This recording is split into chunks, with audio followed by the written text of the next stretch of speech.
The twin suns of Kepler 7b cast long shadows across the barren lunar surface, as Kai Thorne's salvage pod touched down with a grinding thud.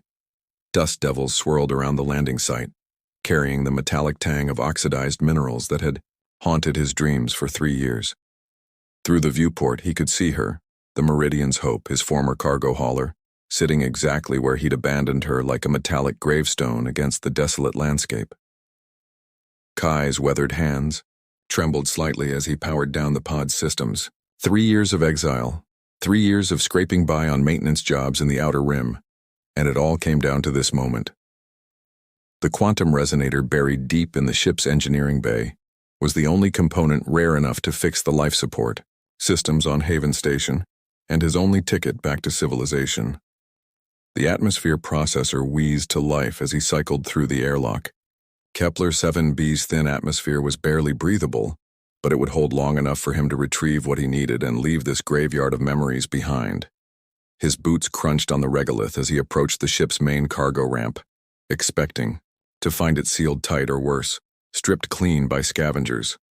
Instead, the ramp lowered with a soft hydraulic hiss. Kai froze, his pulse quickening. The ship's external power indicators glowed a steady amber, impossible after years of abandonment. Someone had been here. Someone was still here. Drawing his plasma cutter, more tool than weapon but reassuring nonetheless, he stepped into the cargo bay. The familiar smell of recycled air and metal polish filled his nostrils, but something was different. The bay was clean, organized, with makeshift partitions creating living spaces among the empty shipping containers. Bioluminescent strips had been rigged along the walls, casting a soft blue glow that felt almost welcoming. "Impossible," he whispered, his voice echoing in the vast space. A sound from deeper in the ship made him freeze. The soft patter of feet on metal decking. Someone was definitely here, and they were moving fast. Kai raised his plasma cutter, thumb hovering over the activation switch as he made his way toward the central corridor. The ship's layout was burned into his memory, but everything felt foreign now. The walls had been reinforced with salvaged plating and jury-rigged conduits snaked along the ceiling, feeding power to systems that should have been dead. Whoever had taken up residence here wasn't just squatting, they were a skilled engineer. A sharp clang echoed from the direction of the bridge, followed by what sounded like something heavy being dragged across the floor. Kai's grip tightened on his weapon as he crept forward, his boots silent on the familiar deck plates. The bridge door stood partially open, revealing flickering console lights beyond. As he approached, a shadow moved across the doorway. Small, quick, definitely humanoid but wrong somehow. The proportions were off, too lithe, too graceful for a human. "I know you're there," Kai called out, his voice steadier than he felt. "This is my ship. I'm not here to hurt you, but I need to know who you are." Silence stretched between them, broken only by the ship's mechanical breathing. Then, from behind the door, came a voice, soft, musical, but speaking words he didn't recognize. The syllables rose and fell in patterns that seemed almost familiar, like a half-remembered song. "I don't understand," Kai said, lowering his weapon slightly. "Do you speak standard?" Another pause, then the sound of rummaging through equipment.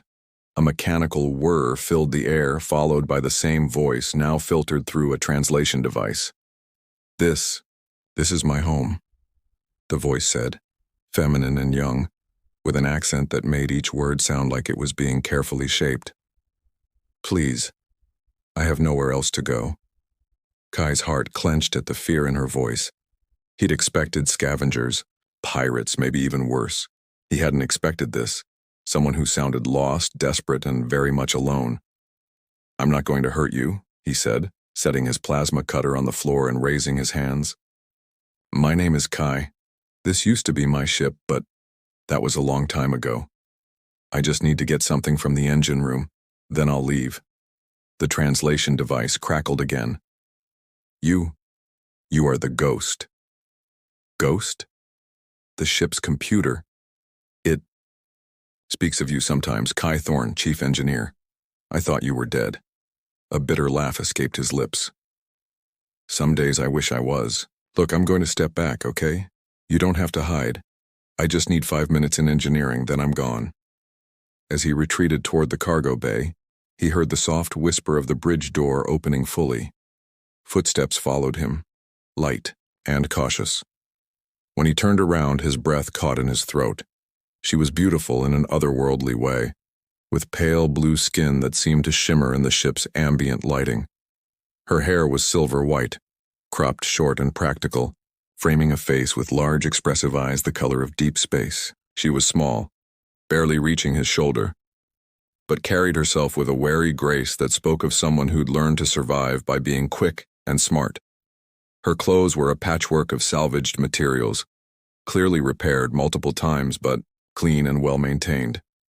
In her hands she clutched a modified plasma torch, its housing cracked but functional.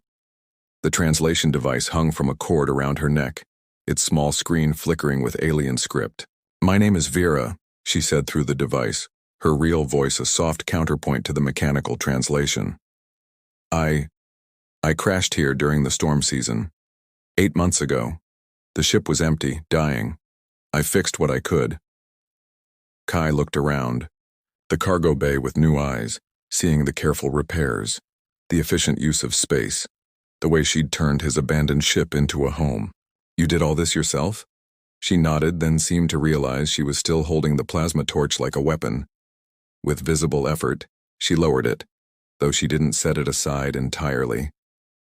"I have food," Kai said suddenly, remembering the ration packs in his gear. "Real food, not the recycled paste from the emergency stores. Are you hungry?" The question seemed to surprise her. Her eyes widened, and for a moment, the careful mask of wariness slipped, revealing something vulnerable and hopeful underneath. "Why?" she asked. "Why would you? I am an intruder. This is your ship." Kai looked at her, really looked at her, and saw something he recognized in her eyes, the same haunted expression he'd seen in his own reflection for 3 years. The look of someone who'd lost everything and was just trying to survive. "Because," he said softly, "it looks like we're both a long way from home." The silence stretched between them as Vera watched Kai unpack his ration supplies with careful, deliberate movements.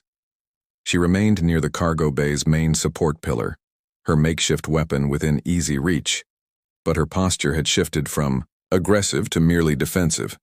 The translation device around her neck hummed softly, occasionally flickering as it processed their exchange. "The emergency rations ran out 4 months ago," she said finally, her voice barely audible through the translator. "I've been surviving on what I could synthesize from the hydroponics bay." Kai looked up from the heating unit he was assembling. "You got the hydroponics working? The nutrient pumps were shot when I left." For the first time, something that might have been pride flickered across her features. I am good with machines. Had to be." She gestured toward the ship's interior. Many systems were failing. The reactor was operating at 12% efficiency. Life support was cycling every 4 hours. And now, 68%. Reactor efficiency. Life support stable for as long as the fuel cells last. She paused, then added quietly, "I did not damage anything. I only fixed." The defensive note in her voice made Kai's chest tighten. How long had she been expecting? Someone to come and throw her out? How many nights had she fallen asleep wondering if today would be the day her sanctuary was taken away? "I can see that," he said, activating the heating unit. The smell of real protein began to fill the air, and he watched Vera's nostrils flare, slightly, her eyes tracking the source of the aroma. "You're a better engineer than most of the certified techs I worked with." The compliment seemed to confuse her more than please her. She shifted her weight, fingers tightening on the plasma torch. "You are not angry? That I changed your ship? Changed it?" Kai looked around the cargo bay again, seeing the clean efficiency of her modifications, the way she'd turned empty space into something livable without destroying the ship's fundamental structure. "Vera, you saved it. When I left, the Meridian's hope was dying. You brought her back to life." The translator crackled as she said something in her own language, too quick for the device to process. When she spoke again in Standard, her voice was thick with an emotion he couldn't identify. I did not know. I thought maybe you would come back someday. I tried to keep everything the way you would want it. The heating unit chimed, and Kai divided the heated meal between two portions. He carried one to her slowly, telegraphing his movements, and set it on a cargo crate between them before retreating to a respectful distance. This is yours, he said. All of it, and thank you. Vera approached the food cautiously, as if it might disappear if she moved too quickly. When she took her first bite, her eyes closed and a soft sound escaped her lips. Relief, gratitude, something deeper than simple hunger. They ate in companionable silence, the only sounds the ship's mechanical breathing and the occasional crackle from the translation device. Kai found himself studying her when he thought she wasn't looking, noting the way she ate with careful precision, making each bite last, the way her eyes constantly scanned the room, even as she relaxed slightly. Can I ask what happened? He said finally. Your ship, I mean. You said you crashed? Vera's hand stilled halfway to her mouth. For a long moment she didn't respond, and Kai thought he'd pushed too hard, too soon. Then she set down her eating utensil and touched something at her throat, a small pendant he hadn't noticed before, partially hidden beneath her improvised clothing. War, she said simply. My homeworld. There was a war. I was on a transport ship trying to reach the outer colonies. We were attacked near the Kepler system. Most of the ship was destroyed, but the escape pod held together long enough to reach this moon. Were there other survivors? Her expression closed off completely. No.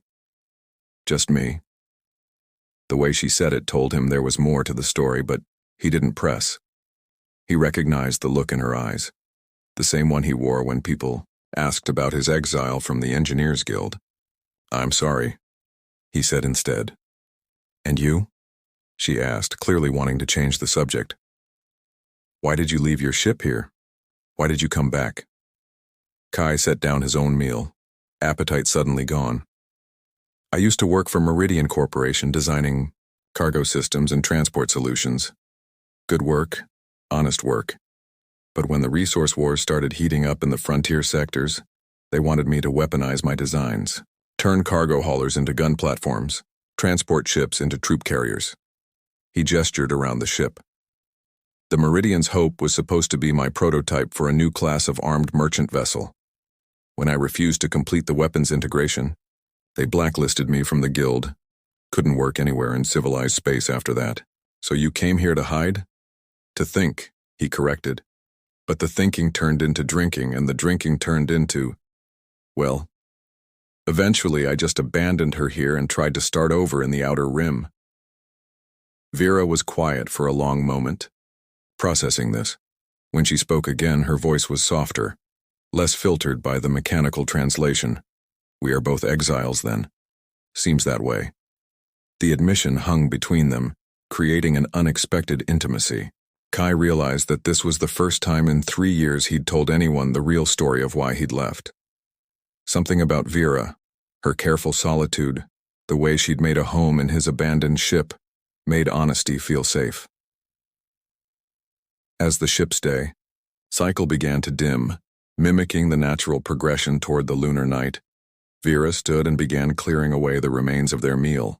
Her movements were efficient but not hurried, and Kai noticed she kept glancing at him as if trying to gauge his intentions. I should get started on the quantum resonator, he said. It's in the engine room, buried pretty deep. Might take a while to extract it properly. I know where it is, Vera said quietly. I cataloged all the ship's systems when I first arrived. I can show you. The offer surprised him. You don't have to. I know my way around. But I know which access panels I had to modify to improve cooling efficiency. The standard approach will not work now. She paused, then added, also, some of the passages are smaller since I rerouted the environmental systems. Kai found himself smiling for the first time in months. Lead the way. As they made their way deeper into the ship, Kai marveled at the changes she'd made. Every modification showed not just technical skill, but genuine care. She hadn't just been surviving here. She'd been nurturing the ship back to health.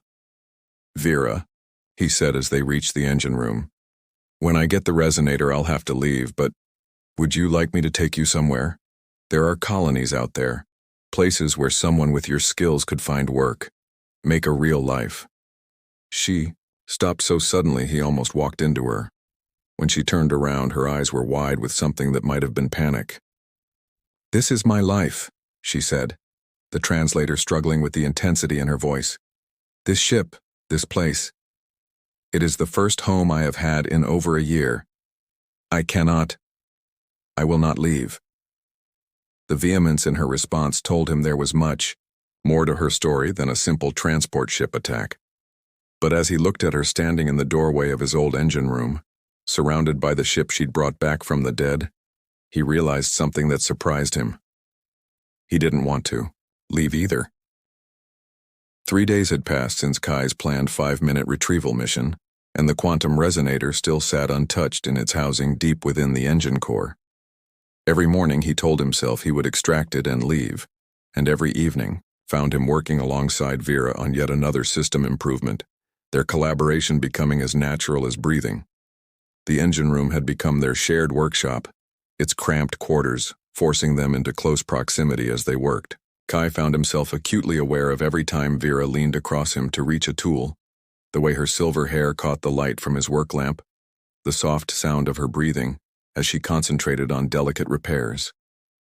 "Hand me the plasma welder," she said, her accent growing less pronounced as she became more comfortable with Standard. The translation device now hung unused around her neck, their communication flowing more naturally through gesture and shared understanding. Kai passed her the tool, their fingers brushing briefly in the exchange. The contact sent an unexpected jolt through him, and he noticed Vera's breath catch slightly before she turned back to her work. These moments had been happening more frequently, accidental touches that lingered a heartbeat too long, glances that held more meaning than mere collaboration. "Tell me about your homeworld," he said as they worked side by side on the navigation array. It was a question he'd been wanting to ask for days, but the timing had never felt right. Vera's hands stilled on the circuit board she was repairing.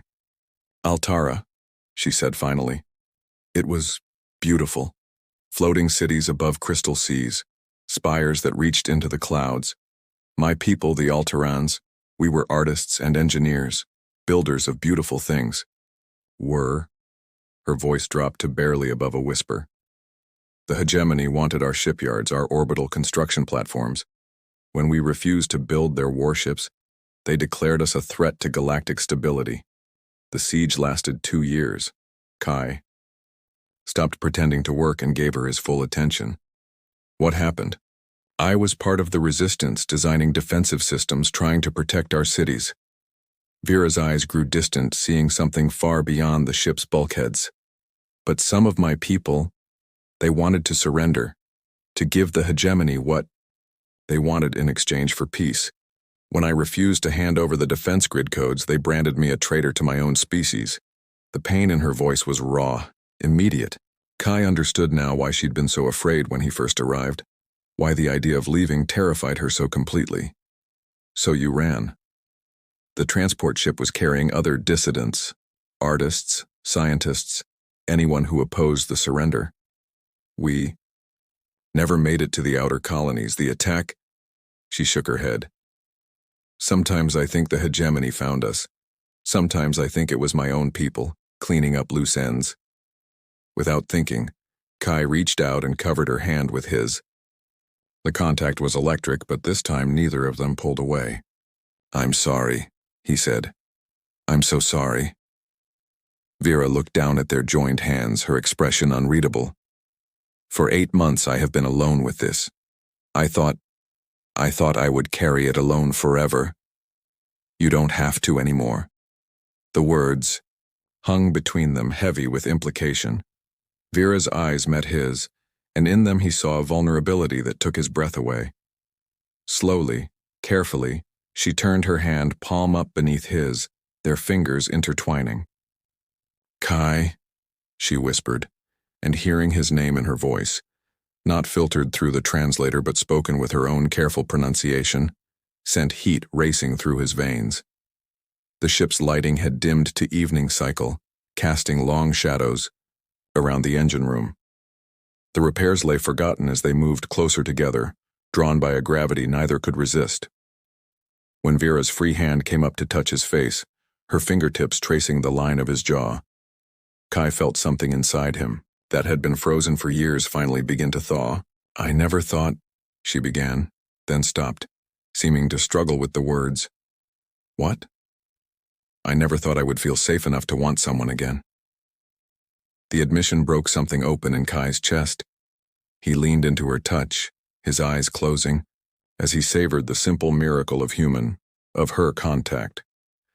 "Vera," he said, her name a prayer on his lips. When she kissed him, it was soft, tentative, as if she were afraid he might disappear. Kai responded with careful restraint, letting her set the pace, his hands coming up to frame her face. She tasted like hope and starlight, and when she deepened the kiss, he felt the last of his reservations crumble. They broke apart breathing, heavily, foreheads pressed together in the intimate space between them. "The resonator," Vera said quietly. "You still need it." "Haven Station can wait," Kai replied, surprising himself with the certainty in his voice. "They've managed this long without it. And if they haven't, then they'll have to manage a little longer." He pulled back to look at her, seeing his own feelings reflected in her dark eyes. "I'm not ready to leave, not yet." Vera's smile was like sunrise breaking over the lunar horizon. "Good," she said, "because I was not ready to let you go."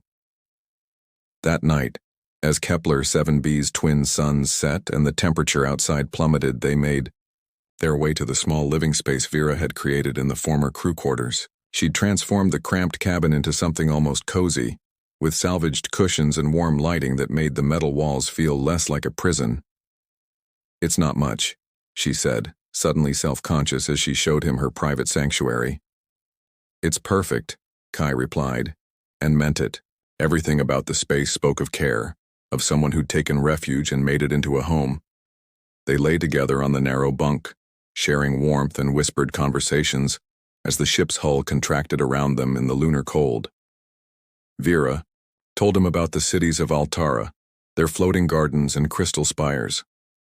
Kai shared memories of his early days as an engineer, the pride he'd felt in building things that would last. "I used to dream about exploring the galaxy," Vera said, her head resting on his shoulder. "Seeing all the wonders that were out there. Now I just want to stay in one place long enough to feel like I belong." "You belong here," Kai said, pressing a kiss to the top of her head. "You belong with me." When exhaustion finally claimed them, they slept curled together against the cold, and for the first time in years neither of them had nightmares. 2 weeks had transformed the Meridian's hope from a refuge into a true home. Kai and Vera worked together with the seamless efficiency of a team that had been together for years rather than days, their combined skills breathing new life into systems that had been failing for far too long. The quantum resonator remained untouched, a silent reminder of the outside world that neither of them was ready to face. The cargo bay had become their primary workspace, its vast interior now filled with organized repair stations and improvement projects. Vera had rigged a communications array that could tap into distant data streams, and they spent their evenings listening to news from across the galaxy, most of it grim reports of expanding conflicts and trade disruptions. "The Meridian Corporation stock dropped another 12 points, Vera reported, scanning the latest financial feeds. "Looks like their weapons conversion program is not performing as expected." "Good," Kai said with satisfaction. He was elbow deep in a power coupling, sweat beading on his forehead from the close work. "Maybe they'll learn that not everything needs to be turned into an instrument of war." Vera looked up from her console, studying his profile as he worked.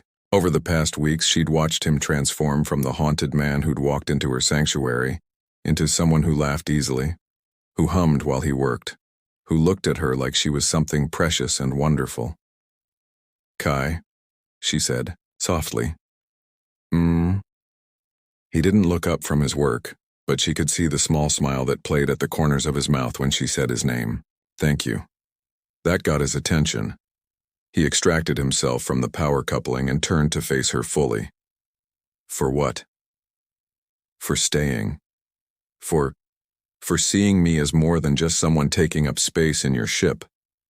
Kai crossed the distance between them in 3 quick strides, his hands coming up to cup her face. Vera, you are so much more than that. You're everything. The kiss that followed was deeper than their previous tentative explorations, filled with weeks of growing desire and emotional intimacy. Vera melted into him, her hands fisting in the fabric of his work shirt as she pulled him closer. When they broke apart, both were breathing hard. I love you, Kai said, the words tumbling out before he could stop them. I know it's too soon. I know we barely know each other, but Vera silenced him with another kiss, fierce and demanding. I love you too, she whispered against his lips. I have loved you since you put down your weapon and offered me food. The admission broke the last barrier between them. Hands roamed freely now, mapping new territory with reverent touches. Vera's fingers traced the scars on Kai's arms, old, injuries from years of engineering work, while his hands marveled at the silky texture of her blue-tinged skin. Your cabin or mine? Kai asked, his voice rough with want. Yours, Vera replied. It's bigger. They made their way through the ship's corridors with barely contained urgency, stopping every few meters to press each other against bulkheads for hungry kisses. By the time they reached Kai's former captain's quarters, a space Vera had cleaned and maintained but never occupied, they were both trembling with need. The room was exactly as he'd left it 3 years ago, but Vera's careful maintenance had kept everything pristine. The large bed dominated the space, and Kai felt a moment of gratitude that his younger self had indulged in the luxury of a proper mattress. Are you sure? He asked, even as his hands worked at the fastenings of her improvised clothing. I have never been more sure of anything, Vera replied, her own fingers making quick work of his shirt. Their lovemaking was tender and passionate by turns, each touch a promise, each kiss a declaration. Vera's skin seemed to glow in the dim lighting, and Kai traced patterns of light across her body with worshipful attention. She was everything he'd never known he needed. Strong and vulnerable, brilliant and beautiful, fierce and gentle all at once. Afterward, they lay entwined in the tangled sheets, Vera's head on Kai's chest, listening to the steady rhythm of his heartbeat. I used to have nightmares, she said quietly. Every night since the transport attack, but not since you've been here. Kai's arms tightened around her. The memories don't just disappear. No, but they are smaller now, less sharp. You make me feel safe enough to heal. They were quiet for a long moment, content in each other's warmth. Then Vera raised her head to look at him, her expression serious. The resonator, she said. You will have to take it eventually. People are depending on you, Kai sighed, knowing she was right but hating the reminder of the world beyond their sanctuary. Haven Station has backups. They won't die without it. But they might suffer. And you are not the kind of man who can live with that.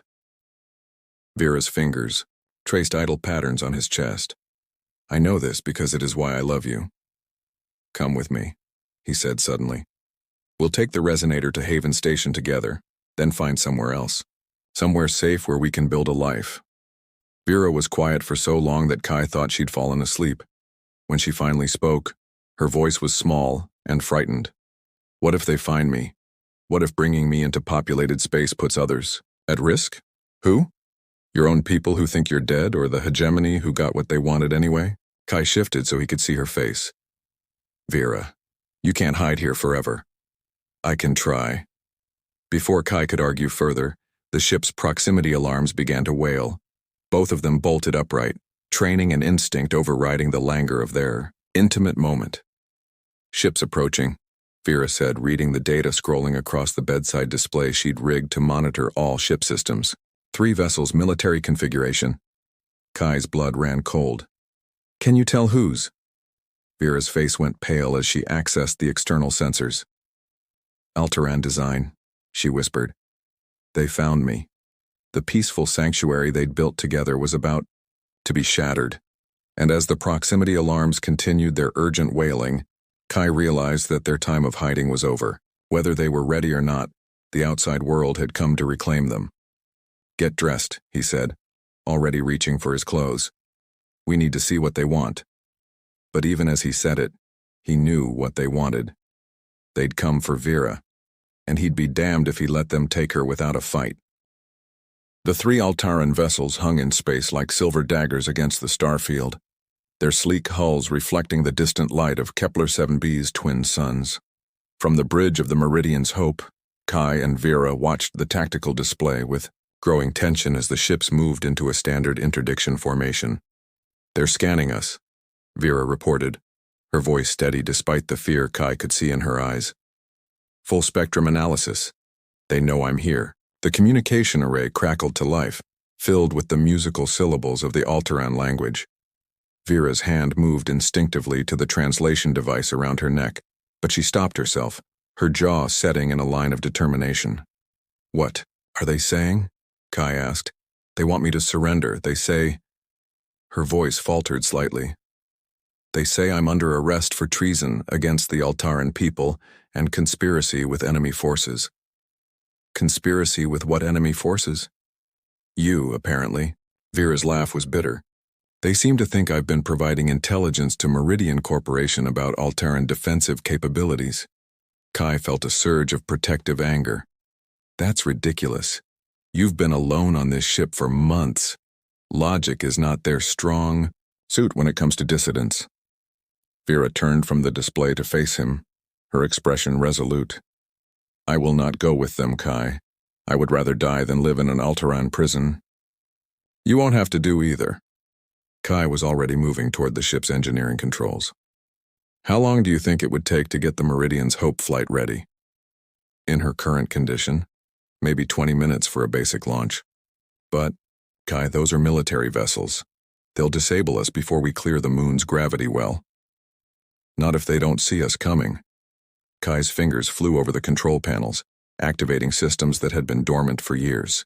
You've done an amazing job with the repairs, but did you ever wonder why I left a perfectly functional cargo ship on this moon instead of selling her? Vera's eyes widened as she understood. The weapons systems. You never finished removing them. I removed the offensive capabilities, but the defensive systems are still intact. Stealth generators, point defense arrays, reinforced hull plating, everything you'd need to survive in hostile space. Kai looked up at her with a grim smile. I may have refused to build weapons for the corporation, but I wasn't stupid enough to leave myself completely defenseless. The ship shuddered as its main engines came online for the first time in 3 years. Warning lights flashed across the bridge as dormant systems awakened, and Kai felt a fierce satisfaction as the Meridian's Hope remembered what she was truly capable of. Vera, I need you to handle the stealth systems while I prep the engines for emergency departure. Can you do that? Yes, but no buts. We're leaving. Together.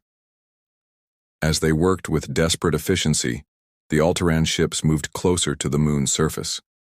Kai could see them on the external cameras now, their hulls gleaming with predatory grace as they prepared to launch shuttles for a surface assault. Stealth generators are online, Vera reported. But they'll only work once we're in open space. The moon's magnetic field interferes with the cloaking matrix. Then we'll have to do this the hard way. Kai activated the ship's intercom system.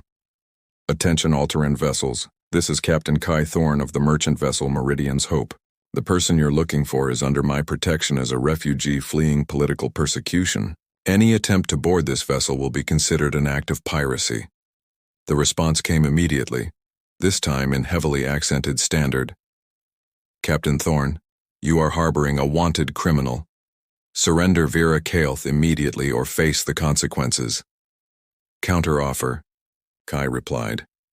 You have 30 seconds to clear our departure vector before I demonstrate why Meridian Corporation spent so much money on this ship's defensive systems. He cut the communication channel and turned to Vera. Strap in. This is going to get rough. The Meridian's Hope lifted off with a roar of engines that echoed across the barren lunar landscape. As soon as they cleared the surface, the Altaran ships opened fire, their energy weapons painting bright streaks across the void. But Kai's ship was ready for them. Point defense turrets emerged from hidden panels along the hull, their rapid-fire bursts intercepting incoming projectiles with mechanical precision. The reinforced hull shrugged off glancing hits that would have crippled a normal cargo hauler, while the ship's modified engines pushed them toward the edge of the system at impossible speeds. "They're trying to disable our engines," Vera called out, her hands flying over the sensor controls. "Targeting the drive section. Let them try." Kai threw the ship into a spiraling evasive pattern that would have been impossible without the inertial dampeners he'd upgraded years ago. "How long until we can jump to hyperspace?" 90 seconds. But they're moving to intercept. The largest of the Altaran vessels was indeed accelerating to cut off their escape route, its weapon systems charging for what looked like a killing blow. Kai watched the tactical display with cold calculation, waiting for the perfect moment. "Kai," Vera said quietly, "if we don't make it, we're going to make it." He reached over and squeezed her hand briefly. "I didn't find you just to lose you again." At the last possible second, Kai activated the stealth generators. The Meridian's Hope vanished from sensors just as the Altaran ship fired, its weapons striking empty space where they'd been a moment before. By the time the enemy realized what had happened, they were already jumping to hyperspace. The next few hours passed in tense silence as they ran dark through hyperspace, using passive sensors to ensure they weren't being followed. Only when Kai was certain they were clear did he allow himself to relax. "Where are we going?" Vera asked. "There's a colony world in the outer rim called New Canaan. Independent, no corporate interference, no imperial entanglements. People go there when they want to disappear and start over." Kai pulled up the star charts on the navigation display. "I have some contacts there who might be able to help us establish new identities." Vera was quiet for a long moment, staring at the swirling colors of hyperspace through the bridge viewport. "Will we be safe there?" "As safe as anywhere." Kai moved to stand behind her chair, his hands coming to rest on her shoulders. "Vera, I meant what I said back there. You're under my protection now. Whatever comes next, we face it together." She leaned back against him, her tension finally beginning to ease. "Together," she repeated, as if testing the word. I like the sound of that. 6 months later, they stood on the porch of their small house on the outskirts of Haven's End, New Canaan's primary settlement. The Meridian's Hope sat in a nearby field, converted now into a mobile engineering workshop that had quickly made them indispensable to the local community. Vera had adapted to colony life with remarkable ease, her technical skills making her popular with the local farmers and merchants who needed everything from irrigation systems to cargo haulers repaired. The nightmares had faded, replaced by dreams of the future they were building together. "The Johnson farm needs their atmospheric processors overhauled," she reported, reviewing the day's work requests on her tablet. "And the mining consortium wants to discuss upgrading their transport fleet." "Sounds like we're going to be busy," Kai replied, wrapping his arms around her from behind. "Good thing I like working with my partner." "Is that what I am?" "Your partner?" Kai turned her around in his arms, looking down into her eyes with all the love he felt for this remarkable woman who'd transformed his abandoned ship and his abandoned life into something beautiful. "You're everything, Vera. My partner, my love, my home." As the twin moons of New Canaan rose over the horizon, casting silver light across their small corner of paradise, Vera stood on her toes to kiss him. In the distance, the Meridian's Hope gleamed in the moonlight, no longer a symbol of abandonment but of new beginnings. They had found their sanctuary among the stars, and this time, no one would take it away from them. The end.